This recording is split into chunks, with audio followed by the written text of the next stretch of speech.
Hi, I'm Will Dangler, and this is the fourth episode of the Art of Math Proof. In the last episode, we defined what it meant to be an odd integer. We said that an integer, p, is odd whenever there exists a second integer, m, such that p is equal to twice the value of m plus 1. In other words, an integer p is odd if it's equal to the value of an even integer plus 1.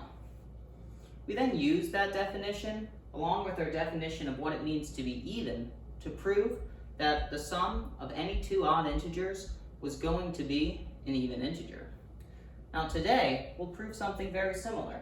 We're going to show that the sum of an even integer and an odd integer is going to be an odd integer. Now, if we want to prove something about the sum of an even and odd integer, we're first going to need an even and odd integer. So let's say that x is any even integer and y is any odd integer.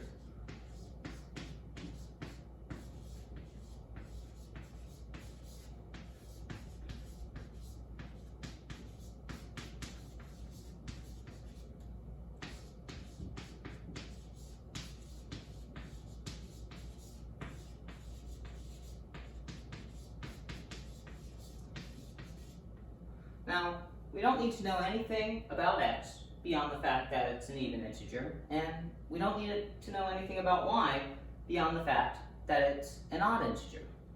Now, if we want to talk about the sum of x and y, the sum of our even and odd integer, we might as well give it a name.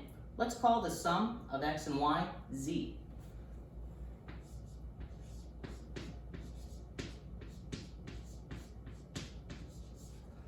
So, if we want to show that the sum of x and y equal to z is an odd integer, we'll need to prove that z is odd. So what does it mean for z to be odd? Well, an integer, z, will be odd if there exists another integer, m, such that z is equal to 2m plus 1.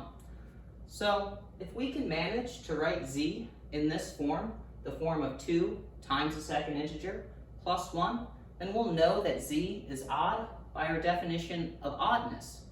And since we've defined z to be the sum of x and y, or the sum of an even and an odd integer, we'll have shown that the sum of any even and odd integer will always be an odd integer. Okay, so we know that x is an even integer, so we know a little bit more about x. In particular, since x is even, we know that there exists a second integer. Let's call it a, such that x is equal to twice the value of a. Similarly, since y is an odd integer, we know that a second integer, let's call it b, must exist such that y is equal to twice the value of b plus 1.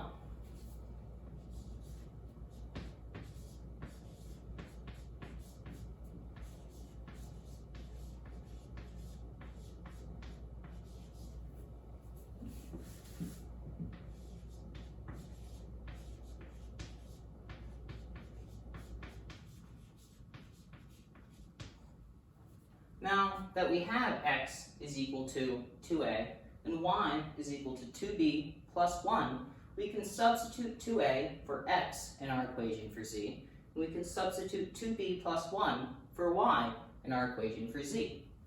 So z, which is equal to x plus y, is going to be equal to 2a plus y when we substitute in 2a for x. And then that will be equal to 2a plus 2b plus 1 when we substitute out our y. Now, we can group together our 2a and 2b terms and then factor out the 2. So we get that z, which is equal to 2a plus 2b plus 1, is equal to 2 times a plus b plus 1.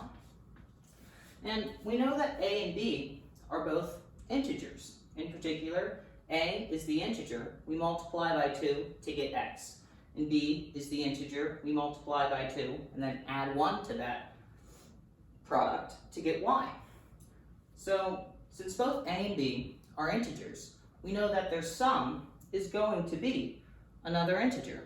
So let's call that sum C.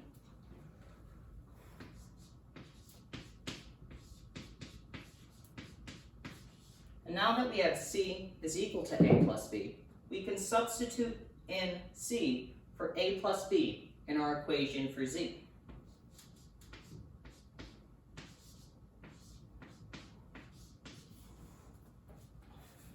So now we've shown that Z is equal to 2 times C plus 1, where C is another integer.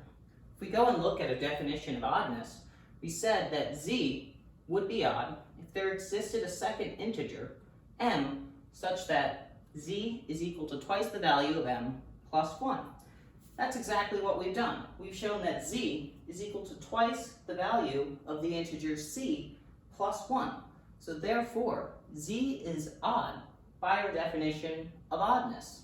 And what is Z? Well, it's the sum of x and y. And we chose x such that it could have been any even integer. And we chose y such that it could have been any odd integer.